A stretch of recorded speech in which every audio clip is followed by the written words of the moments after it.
नमस्कार दोस्तों, स्वागत है आप लोगों का मेरे YouTube चैनल में। मैं आप लोगों को आज सीसीएस लीव रूल्स 1972 का रूल 12 से आगे की बात करूंगा। थोड़ा सा पीछे रिकैप कर लेते हैं। सीसीएस लीव रूल्स 1972 का हमने पढ़ा था कि ये कब से लागू हुआ, किस तरह के एम्प्लॉय के लिए लागू होता है और फिर सीसीएस लीव रूल्स वैसे एम्प्लॉय के लिए जो दूसरे लीव रूल्स से रेगुलेट होते हैं, वैसे डिपार्टमेंट से आते हैं सीसीएस लीव रूल्स रेगुलेट होने वाले डिपार्टमेंट में, तो उसका कैसे लागू होता है। फिर हमने कुछ डिफिनेशंस देखा। फिर जो हमने देखा कि जैसे इंडस्ट्रियल एस्टेब्लिशमेंट में जिनका ट्रांसफर होता है उनके साथ कैसे होता है लीव रूल्स इम्प्लीमेंट। हमने देखा कि किस तरह के रूल्स कम्यूटेशन कैसे होता है, कम्यूटेशन ऑफ रूल कैसे होता है। ये भी पढ़ा कि लीव जो है मैटर ऑफ राइट नहीं है। लीव जब क्लेम किया जाता है तो उस समय क्या कौन सा रेगुलेशंस काम करता है। तो जिस समय ये अप्लाई किया जाता है और जिस समय ये ग्रांट किया जाता है उस समय जो रूल रहता है दैट एक्सटेंट रूल रेगुलेट करता है लीव रूल्स को। फिर डिसमिसल, रिमूवल, रेजिग्नेशन, उसमें कैसे लीव क्रेडिट होता है, टेक्निकल रेजिग्नेशन, लियन, ये हमने देखा। फिर कॉम्बिनेशन ऑफ लीव भी देखा, मैक्सिमम अमाउंट ऑफ लीव कितना दिया जाता है ये हमने देखा। आप लोगों के लिए एक प्रश्न है कि आप बताइए क्या सीएल के साथ ईएल और फिर सीएल के साथ सीसीएल को और फिर ईएल को क्या लिया जा सकता है। आप लोगों के लिए प्रश्न है, आप लोग कमेंट में जवाब देंगे। और आप लोगों के लिए ये भी प्रश्न है कि रिटायरमेंट के टाइम में यदि 200 डेज का ईएल किसी के अकाउंट में पड़ा हुआ है तो क्या 100 डेज का एचपीएल लिया जाएगा या 200 डेज का एचपीएल लेके लीव इनकेस्ट किया जाएगा। तो इन्हीं प्रश्नों के साथ मैं आगे बढ़ रहा हूँ। रूल 12 से आगे देखते हैं रूल 13। रूल 13 है कि ड्यूरिंग लीव मतलब मीन्स छुट्टी के टाइम, छुट्टी के दौरान क्या कोई गवर्नमेंट एम्प्लॉय कोई दूसरी नौकरी, कोई सेवा या रोजगार प्राप्त कर सकता है, रोजगार कर सकता है? बिल्कुल नहीं, क्योंकि आप लोगों को पता है कि गवर्नमेंट एम्प्लॉय 24/7 गवर्नमेंट एम्प्लॉय होता है, ये कंडक्ट रूल में लिखा हुआ है। दूसरा है कि आप जब सीएल पे हैं, इवन यदि आप सीएल पे हैं, कैजुअल लीव पे हैं, तो you are not on leave, you are on duty. यदि कोई सीएल पे है तो वो ऑन ड्यूटी माना जाता है। और इसलिए आप जब टीए रूल्स पढ़ेंगे, टेलिंग अलायंस और डेली अलायंस का रूल पढ़ेंगे, तो डेली अलायंस सीएल में दिया जाता है, मना नहीं किया जाता। तो रूल 13(1) कहता है कि जब तक यदि किसी गवर्नमेंट एम्प्लॉय को यदि परमिशन दिया गया है प्राइवेट प्रैक्टिस करने के लिए, limited amount of private practice है लेकिन लिमिटेड अमाउंट है, या उसे परमिट किया गया हो कैजुअल लिटरेरी वर्क के लिए या सर्विस के लिए, जैसे एग्जामिनर का या इसी तरह का कोई और एम्प्लॉयमेंट में, तब तो ठीक है। अदरवाइज गवर्नमेंट एम्प्लॉय को जो लीव पे है या लीव प्रिपरेटरी टू रिटायरमेंट पे है, वो कभी भी कोई shall not take up any service employment, कोई भी सर्विस एम्प्लॉयमेंट वो कहीं भी नहीं प्राप्त कर सकता है ड्यूरिंग लीव या लीव प्रिपरेटरी टू रिटायरमेंट। और इसमें कौन कौन से एम्प्लॉयमेंट भी शामिल है, इसमें इंक्लूड किया गया है प्राइवेट प्रोफेशनल प्रैक्टिस, जैसे लोग छुट्टी में कुछ करने लगे तो वो नहीं कर सकते हैं, जैसे अकाउंटेंट का प्रैक्टिस नहीं कर सकते हैं, कंसल्टेंट या लीगल या मेडिकल प्रैक्टिशनर नहीं कर सकते हैं। लेकिन प्रीवियस सैंक्शन के साथ कर सकते हैं, तो विदाउट प्रीवियस सैंक्शन नहीं कर सकते हैं।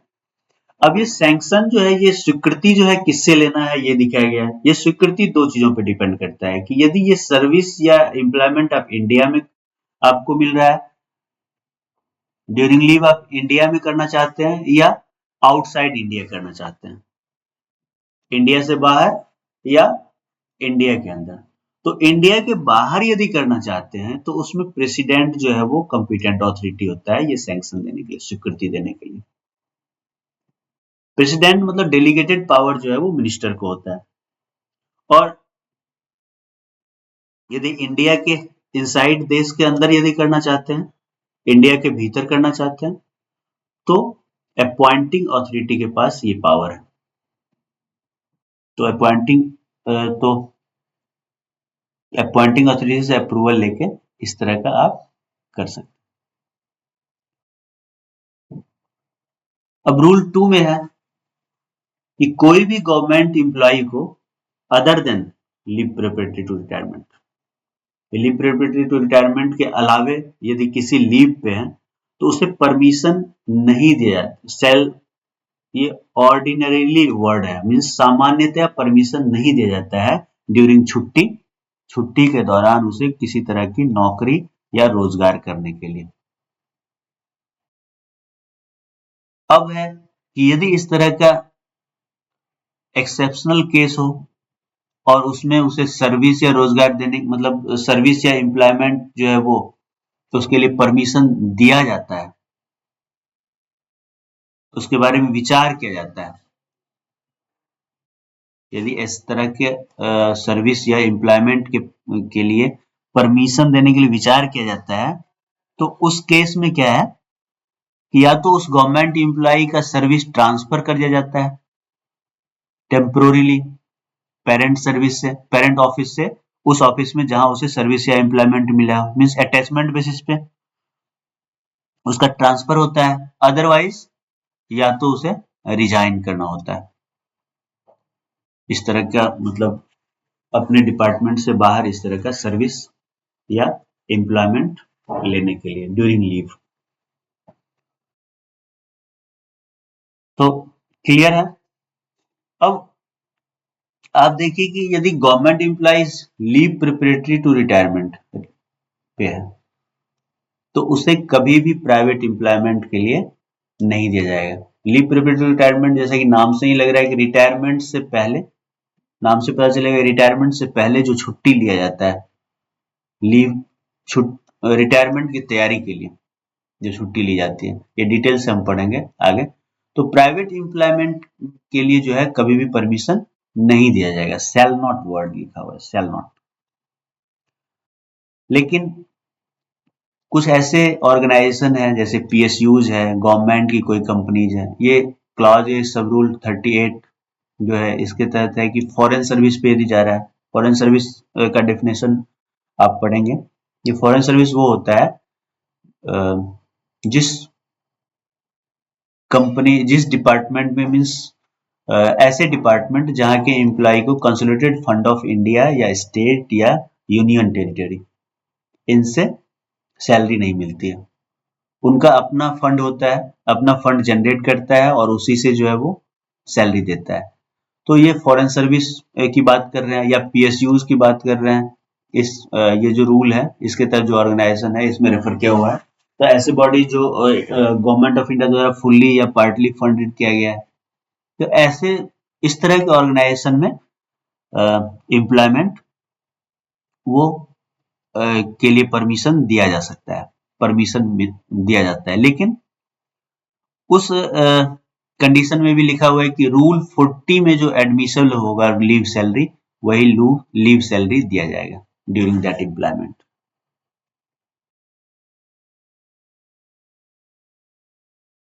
अब है कि यदि कोई government employee leave preparatory to retirement पे चला गया है, ठीक है, तो before the date of retirement for employment,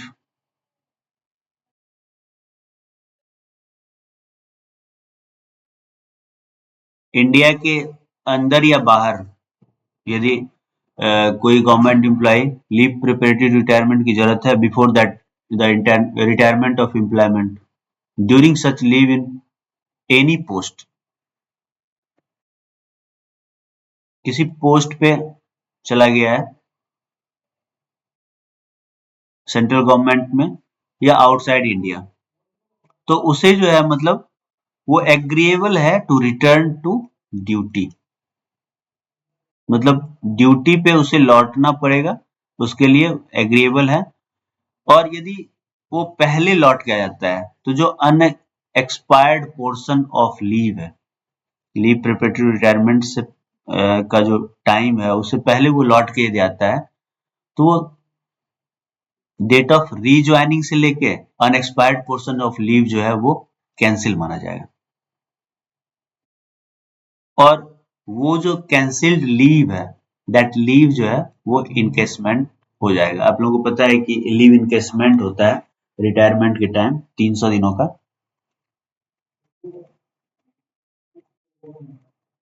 अब आगे हम बात करते हैं लीव रूल्स का। चैप्टर 3 में है grant of and return from leave.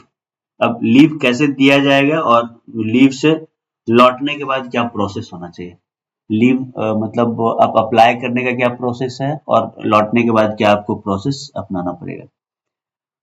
तो रूल 14 है कि एप्लीकेशन ऑफ लीव से स्टार्ट करते हैं कि छुट्टी के लिए आवेदन कैसे देना है। अभी तो ऑनलाइन सिस्टम हो गया, लेकिन यदि रूल की बात करें तो रूल में है कि फॉर्म 1 में जो है आपको लीव एप्लीकेशन सबमिट करना है और अपनी कंपिटेंट अथॉरिटी को, जो कि लीव या तो लीव लेना हो या फॉर एक्सटेंशन ऑफ लीव। कभी कभी ये भी एग्जाम में आ जाएगा एक लाइन का कि कौन से फॉर्म में देना है।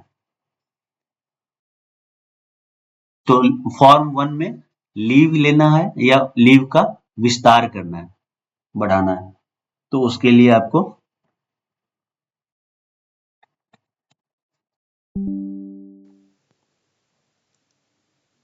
लीव 1 में रूल फॉर्म 1 में आपको लीव का एप्लीकेशन देना। और अब है कि यदि कोई गवर्नमेंट एम्प्लॉय एक्सेप्शनल कंडीशन, कुछ कंडीशन है जिसमें ऐसे डिसेबल है,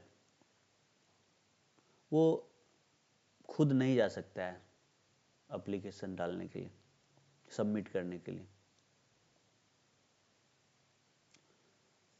या medical certificate on account of disability, तो एप्लीकेशन या मेडिकल सर्टिफिकेट जो है वो साइन और सबमिट जो है किनके द्वारा किया जा सकता है।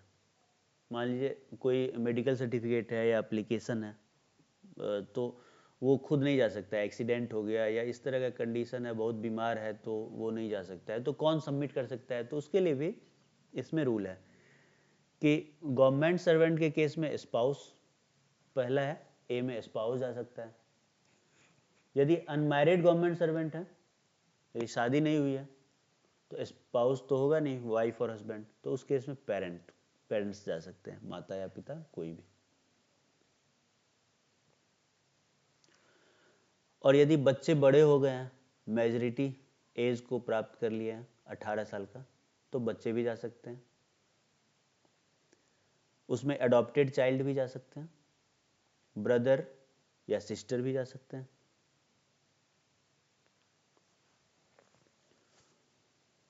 और लास्ट है कि कोई भी पर्सन जो सेक्शन 14 है right of persons with disabilities act 2016, इसके द्वारा जो असाइन किया गया है limited guardianship of the government servant, तो लिमिटेड गार्जियनशिप जिसको असाइन किया गया है इस रूल के तहत, ये जो rights of persons with disability act है, तो इस एक्ट के तहत जिस पर्सन को असाइन किया गया है लिमिटेड गार्जियनशिप, वो भी जमा कर सकता है। And the same shall be deemed to have been made and submitted by the government servant himself.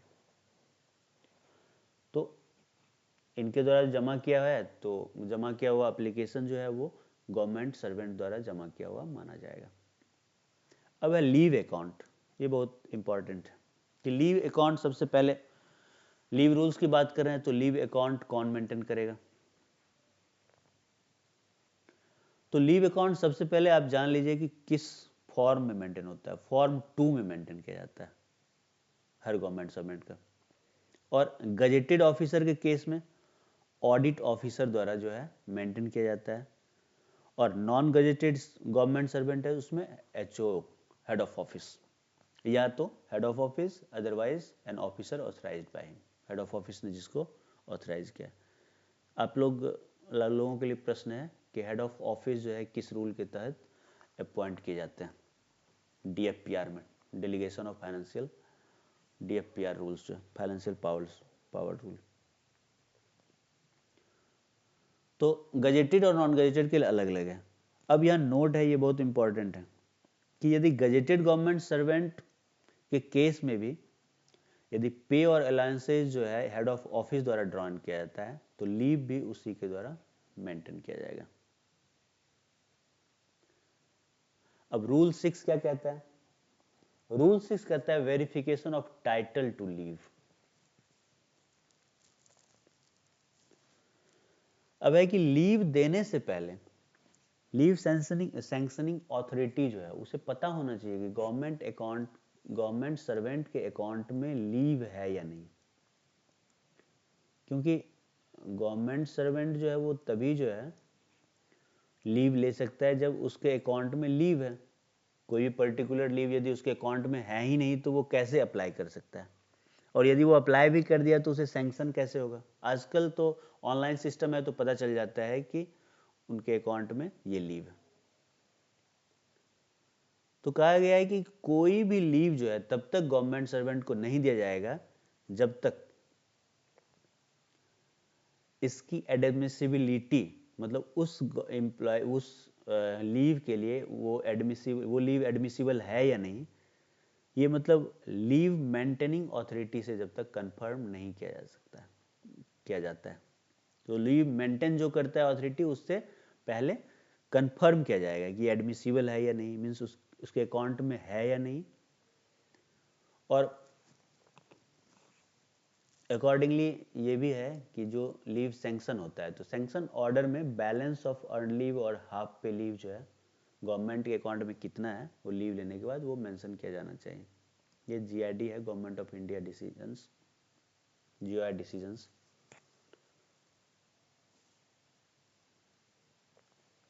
अब है कि यदि अनड्यूली मान लीजिए कोई गवर्नमेंट एम्प्लॉय अप्लाई किया हो लीव और एडमिसिबिलिटी रिपोर्ट जो है वो आने में देर हो गया, तो जो भी अवेलेबल इंफॉर्मेशन है उसके आधार पे जो है कंपिटेंट अथॉरिटी जो लीव ग्रांटिंग अथॉरिटी है वो लीव जो है वो कैलकुलेट करेगा और फिर अकॉर्डिंगली जो है प्रोविजनल सैंक्शन ऑर्डर जो है वो not exceeding 65 days, the amount of leave admissible to the government servant and issue provisional sanction order leave for a period of not exceeding 60 days। तो 60 दिन से ज़्यादा का छुट्टी जो है वो सैंक्शन नहीं करेगा यदि कंफर्म नहीं है तो। अब आगे है कि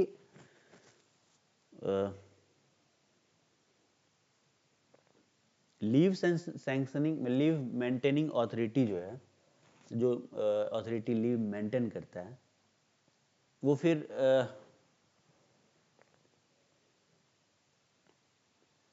मॉडिफाइड सैंक्शन ऑर्डर भी इशू करेगा जहां आवश्यक हो। यदि कहीं एक कमी बेसी किसी ने ईएल के लिए अप्लाई किया हो और उसके अकाउंट में ईएल नहीं है तो फिर सैंक्शन ऑर्डर मॉडिफाई किया जाएगा, ईएल के जगह जो है फिर एचपीएल उसे दिया जाएगा।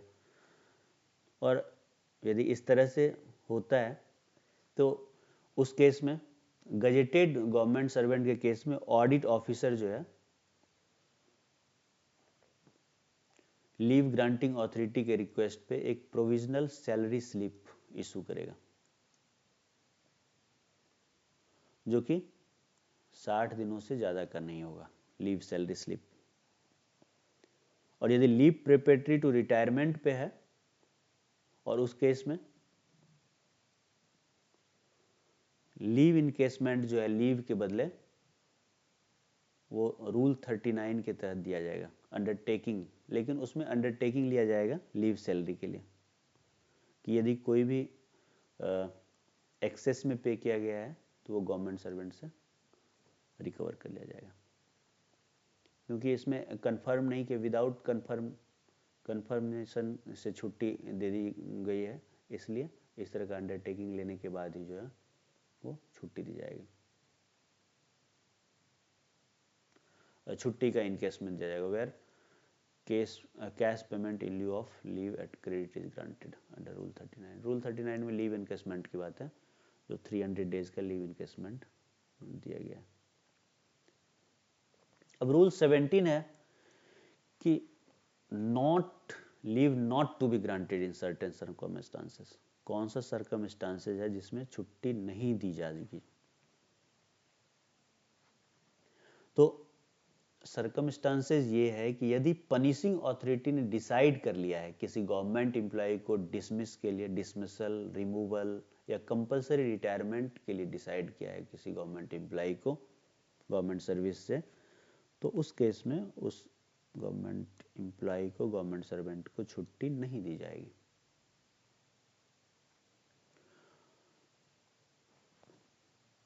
तो थैंक यू दोस्तों, आज के लिए इतना ही। मैं आगे आप लोगों के लिए ये इसलिए मैं छोटा वीडियो बना रहा हूँ ताकि मतलब कम समय वाला वीडियो लोग देखना पसंद करते हैं, और छोटा छोटा वीडियो बनाने से आप लोगों के लिए भी आसान रहेगा रिवीजन करना। Thank you. आप लोग अपना फीडबैक ज़रूर दीजिएगा, अदरवाइज़ मुझे पता नहीं चलेगा कि किस तरह से जो है मेरा वीडियो आप लोगों को हेल्प कर रहा है या कुछ ठीक नहीं लग रहा है, तो थोड़ा सा मोटिवेशन भी मुझे मिलता रहेगा।